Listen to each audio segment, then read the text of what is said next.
अस्सलाम वालेकुम नाज़रीन, आज हम बात करेंगे कोल्ड स्टोरेज के रूम के बारे में। तो हमारे साथ जो बैठे हुए हैं ये मनीर भाई हैं। तो हमारा तल्लकात इनसे बहुत ही पुराने हैं। ये अभी कमरे बना रहे हैं, तो इनसे पूछते हैं कि आप कितने कमरे बना रहे हैं और इनमें क्या क्या चीज़ें और कौन कौन सा एंगल वगैरह बाले वगैरह कौन सा चीज़ें जो इनमें लगी हैं, ये सारी मालूमात हमें मनीर भाई देंगे। ठीक है, अस्सलाम वालेकुम। वालेकुम अस्सलाम जी। मनीर भाई, कितने कमरे आप बना रहे हैं? दो कमरे जी। ठीक है, तो मनीर भाई इन दोनों कमरों की ऊंचाई, लंबाई और चौड़ाई कितनी है? इसकी जो चौड़ाई है 65 फुट है, लंबाई 115 फुट है, ऊंचाई 70 फुट है। ठीक है, तो ये ग्राउंड फ्लोर से बेसमेंट कितनी है इसकी? 30 फुट। दोनों कमरों की? जी, दोनों कमरों की 30 फुट। ठीक है, तो मनीर भाई इनमें जो एंगल इस्तेमाल हुआ है, जैसे कि दो का भी होता है, ढाई का भी होता है, उससे छोटे बड़े भी होते हैं, बड़े भी होते हैं, तो आप ये बताएं आपने जो इसमें कमरे में यूज़ किया है वो कौन सा एंगल यूज़ किया है? हमने यहाँ से जो है बेसमेंट से 40 फुट तक जो यूज़ किया है, 2.5 इंची 250 का है। उसके ऊपर जो 40 फुट के बाद यूज़ किया है वो है 2 इंची 2 सूत्र का। अच्छा, तो अलग अलग की है, मतलब कि अलग अलग। एक ही एंगल नीचे से ढाई का वो ऊपर तिकर नहीं है। नहीं। तो ये ऐसे क्यों है? आपने एक ही एंगल मतलब ढाई का, या ये ऊपर तिकर क्यों नहीं है? फर्क क्यों है? ऊपर दो का है, नीचे ढाई का, ये क्यों है इंची का? सर, नीचे ढाई का 40 फुट तक लगा दिया है ना, तो वो एक तो एंगल का वजन कम लग गया है। दूसरे नंबर पे 40 फुट तक जो लोड आएगा ना वो 2.5 इंच पे आ जाएगा। ऊपर 20-22 फुट का है वो 2 इंच पे आ जाएगा। ऊपर वजन कम आएगा और उधर एंगल का खर्चा कम आ गया। ठीक है, वैसे ये ढाई का भी लग सकता है ऊपर जी, तिकर? लग सकता है, 2.5 इंची का भी लग सकता है। ठीक है, तो आम तौर पे वैसे तो यही सुना था कि एक ही एंगल होता है नीचे से लेके ऊपर तिकर। बिल्कुल जी, लग जाता है। नीचे से लेके आप 70 फुट की पैमाइश तक 2.5 इंची 250 का एंगल लगा सकते हैं। लेकिन उसमें बात ये होती है कि इतनी लंबी लेंथ नहीं मिलती, उसमें आपको जोड़ डालना पड़ेगा। हाँ ठीक जी। है, ठीक है, तो आप ये हमें आगे बताएं कि इस एंगल में कितना टन एंगल आपका इस्तेमाल हुआ इस कमरे में, एक कमरे में?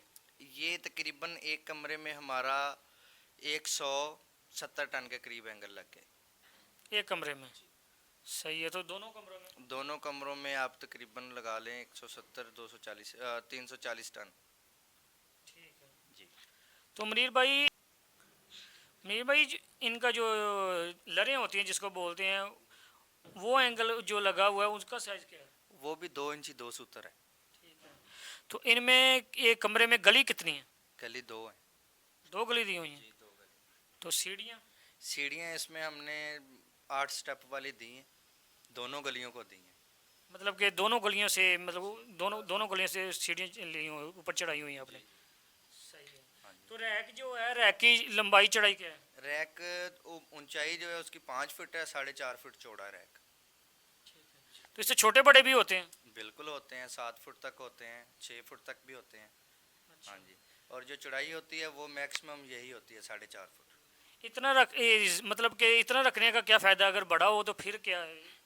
सर, ये इस तरह होता है कि अगर तो आपने आपके कमरे की हाइट कम है ना, 30 फुट तक है या मैक्सिमम 35-40 तक है, आप 7 फुट तक रैक रख सकते हैं। उसमें ये होता है कि उसकी हाइट कम होती है। ये हमारा जो रूम है ये 70 फुट हाइट का है। अगर हम इसको 6 फुट से ज़्यादा करेंगे ना, तो जब इस पे लोड आएगा तो ये सेंटर से टेढ़ा भी हो सकता है। ठीक है, और एक एक मसला और भी होता है मनीर भाई, मतलब कि आपकी पेटी जैसे कि 7 फुट होगा तो आपकी पेटी वगैरह ज़्यादा लगेंगी, मतलब एक पेटी पे ज़्यादा, नीचे वाली पेटी पे ज़्यादा वज़न आ जाएगा जो नीचे होंगी। तो इसलिए जो आपने रैक बनाए हैं 5 फुट के या 4.5 फुट के जो होते हैं, ये सही है? ऐसे ये है? बिल्कुल सही है। जो आलू का स्टोर होता है ना, उसमें ये 4 फुट से ज़्यादा नहीं रखते। और जो किन्नू के लिए बनाते हैं तो उसमें 7 फुट तक भी रख देते हैं। तो ये जो 5 फुट वाला ये बिल्कुल परफेक्ट होता है, इसलिए कि रैकिंग को भी कोई मसला नहीं होता और माल को भी कोई मसला नहीं होता। यही यही बात है नाज़रीन, ये इसलिए होता है कि जैसे कि किन्नू की जो पेटी होती है वो हल्की होती है, लेकिन जो सेब की होती है जो भारी होती है, दूसरी जो होती है आलू की बोरी वो ज़्यादा ही होती है, उसका काफ़ी वज़न होता है। इसलिए इनके जो रैक होती है छोटे ही वही सही होती हैं। पेटी वगैरह को नीचे वाली पेटी होती है उसको नुकसान वगैरह नहीं होता। तो मनीर भाई ये बताएं, इनमें डिफ्यूज़र जो होते हैं, डिफ्यूज़र कितने रखे हैं? ये डिफ्यूज़र हमने दोनों कमरे में 4-4 रखे हैं जी। ठीक है, तकरीबन 1800 फुट का एक डिफ्यूज़र है। मतलब कि एक कमरे में आप बताएं ना कि कितना पैप, मतलब कि सारे डिफ्यूज 4 डिफ्यूज़र हैं एक कमरे में, तो एक जो है मतलब कमरे में कितना टोटल 4 डिफ्यूज़र में कितना पैप डालें? ये एक कमरे में हमने 7,500 फुट पाइप डाला है, दोनों कमरे में 15,000 फुट पाइप डाला है, इंची का पाइप है। ठीक है। तो इनके जो ब्लोअर वगैरह होते हैं 3 ब्लोअर वाले हैं, 5 वाले हैं या 4 वाले हैं? ये हमने 4 ब्लोअर वाले लगाए हैं, 20-22 के ब्लोअर हैं इसके, और 4 ब्लोअर लगाए हैं इसमें। ठीक है। तो जो इनके ऊपर डाइटें वगैरह होती हैं उनका जो थोड़ा सा आप बता देना। मैंने सुना था कि अगर आप चादर वगैरह जो होती है उनकी चादर वगैरह जो होती है बारीक लगाएंगे तो वो ठीक नहीं होता, अगर थोड़ी सी सही गेज की लगे तो वो ठीक होती हैं, क्योंकि बाद में मसला हो जाता है। ऐसे ही है? सर ये बात ऑनर पे डिपेंड करती है, हमारे बस में हो तो हम तो 20 गेज की लगाएं। इसमें जो बेनिफिट रहती है वो है 24 गेज की चादर, उसमें वो वाइब्रेट भी नहीं करती और यानी सारा सर्कुलेशन उसका ठीक रहता है। और लोग अक्सर जो है वो 26 गेज की लगवाते हैं ताकि वो ख़र्चा कम आ जाए। ठीक है। बाकी आप ये भी बताएं कि इसमें हम टोटल जो एक कमरे में पेटी कितनी लगेगी? ये एक कमरे में इंशाल्लाह 1.5 लाख पेटी लगेगी सेब की? सेब की जी। तो अच्छा, तो आलू की कितनी बोरी लगेगी? आलू की 50,000 बोरी। 50,000। जी। ये क्या हिसाब होता है, थोड़ा सा आप बता दें कि बोरी जो 50,000 लग रही है, दूसरी जो सेब की पेटी है वो 1.5 लाख लग रही है। सर जो बोरी का एक बोरी का साइज़ होता है ना वो 3 सेब की पेटियों के बराबर होता है। मतलब कि एक बोरी जिस जगह पे लगेगी उस जगह पे तीन तीन जो है ना पेटी लग जाएगी सेब की। सेब की पेटी लग जाएगी जी। ऐसे ही है ना? जी। सही है। तो आप ये भी बता दें हमें कि ये कमरा जो एक कमरे में कितने बाले जो है दरकार होंगे, कितने लगेंगे? ये जो हमने स्टोर बना रहे हैं 1.5 लाख पेटी का, इसमें एक कमरे में 60,000 वाला लगेगा। तो बालों का साइज वगैरह क्या होगा? बाले का साइज़ होगा 4 फुट, 5 फुट और 6 फुट। ठीक है। ये फ़र्क क्यों, कि ये ऐसा फ़र्क क्यों है, मतलब छोटे बड़े क्यों? ये जो 4 फुट के हैं ये गलियों के लिए होते हैं जो हमने रास्ते दिए होते हैं, और ये जो 5 फुट के हैं जिधर हमने सेब के कार्टन लगाने उसके लिए। ये जो 6 फुट का होता है ना, वो जिधर हमने डिफ्यूज़र रखे होते हैं वो रैक बड़ा होता है इसमें, तो वो 6 फुट के थोड़े बहुत बाले, मिसाल तौर इस कमरे में 10,000 बाला लगेगा 6 फुट का, वो डिफ्यूज़र वाली जगह पे लगेगा। मतलब कि थोड़े से, जैसे कि डिफ्यूज़र थोड़े से चढ़ाई ज़्यादा होती है तो वो इसलिए उस जगह के लिए वो बाले वगैरह लगेंगे, बड़े लगेंगे। ठीक है। तो बाकी नीर भाई जो आपने डिफ्यूज़र रखे हुए हैं वो ग्राउंड फ्लोर पे हैं या ऊपर नीचे हैं? ये बेसमेंट में 20 फुट उठा के रखे हैं बेसमेंट से। अच्छा, तो बेसमेंट की वैसे तो जो आपने बताई थी गहराई वो 30 फुट है, मतलब कि 10 फुट ग्राउंड फ्लोर से नीचे रखी। 10 फुट ग्राउंड फ्लोर से नीचे है जी। तो इसका क्या बेनिफिट है? इसका बेनिफिट ये है कि वो नीचे से सर्कुलेशन पूरी करेगा अपनी। ठीक है। तो ऐसे इनका जो डिफ्यूज़रों को ट्रेयों का पानी वगैरह होता है वो कैसे बाहर आएगा? ये पानी नीचे कोई टैंकी वगैरह रख के या इस तरह कोई सिस्टम लगाएंगे, उसमें पंप लगेगा छोटा। मतलब कि ऑटोमेटिक पंप लग जाएगा, उसकी मदद से पानी बाहर आ जाएगा।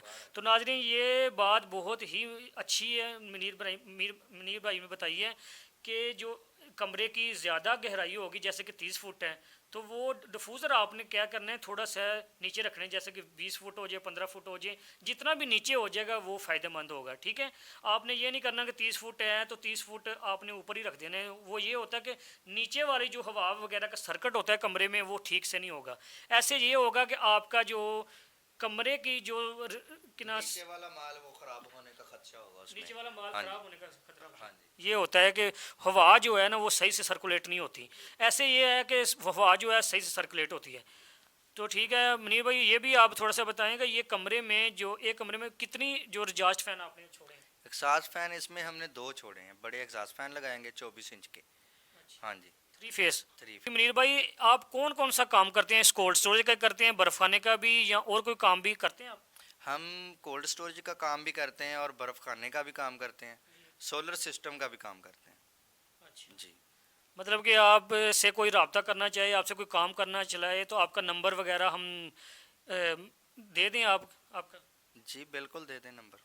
ठीक है। नाजरीन आपने सुन तो लिया ही है। ठीक है। आपने कोई काम बर्फ़ खाने का वगैरह का या कोल्ड स्टोरेज का या सोलर वगैरह का भी ये काम तसल्ली बख्श करते हैं। हमारा इनसे बहुत ही पुराना जो है कि जान पहचान है, हमारे ये भाई हैं।